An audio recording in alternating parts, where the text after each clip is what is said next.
लेह जो कि शांति और सुकून की धरती कहलाती है, वहां हिंसा की लपटें उठी। सवाल बड़ा है कि क्या इसके पीछे कोई बाहरी साजिश छिपी है। जांच में कई परतें खुल रही हैं और आरोपों की आंच सोनम वांगचुक तक भी पहुंच गई है। हिंसा, सियासत और साजिश के इस तालिबानों के समझाने की कोशिश की है हमारी इस खास रिपोर्ट ने। लेह में स्थिति नियंत्रण में है और जनजीवन धीरे धीरे सामान्य होने की तरफ बढ़ रहा है। सबसे बड़ा सवाल यहाँ ये है कि लेह जैसे शांतिपूर्ण इलाके में यह हिंसा क्यों हुई और क्या इस हिंसा के पीछे कोई बाहरी हाथ भी था, क्योंकि जांच में कई तथ्य चौंकाने वाले भी हैं। इसके साथ ही सोनम वांगचुक के एनजीओ की क्या भूमिका थी।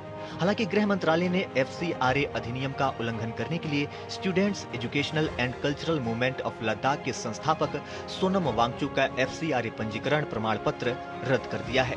इस हिंसा ने कई तरह के सवाल भी खड़े किए कि आखिर यहाँ का युवा इतना उग्र कैसे हो गया कि एक शांति प्रिय लेह इलाके में इस तरह की घटना हुई कि CRPF की गाड़ियों को आग लगाया गया। बीजेपी के जो हेडक्वार्टर हैं वहां पर भी आगजनी की गई। इस हिंसा में कई सारे CRPF और पुलिस के जवान भी घायल हैं। सवाल कई सारे हैं। एक तो क्या सोशल मीडिया के माध्यम से युवाओं को एकत्र करके भड़काने की कोशिश की गई।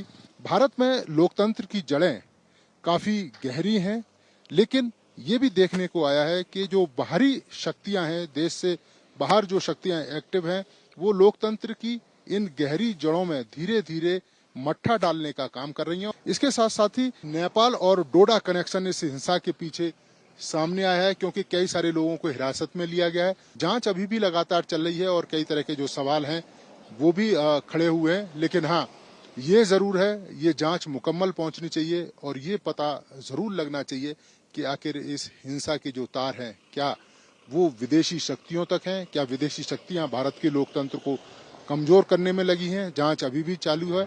लेह में हुई हिंसा को लद्दाख के उपराज्यपाल कविंद्र गुप्ता ने दुर्भाग्यपूर्ण बताया है। साथ ही उन्होंने ये भी कहा कि लद्दाख जैसे क्षेत्र और यहाँ रहने वाले लोग बहुत ही शांत प्रिय हैं। उन्होंने कहा कि जो हुआ उसके पीछे बहुत बड़ी साजिश थी, जिसकी जांच की जा रही है।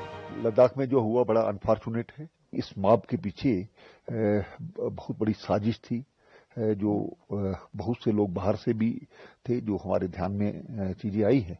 तो हम नहीं चाहते कि लद्दाख जो एक शांति वाला क्षेत्र है उसको इस प्रकार से माहौल क्रिएट किया जाए।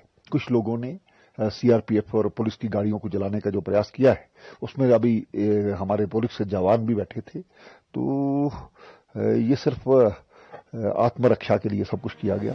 लेह एपेक्स बॉडी 29 तारीख को दिल्ली जा रही है, जहां गृह मंत्रालय के अधिकारियों के साथ एक बैठक होगी।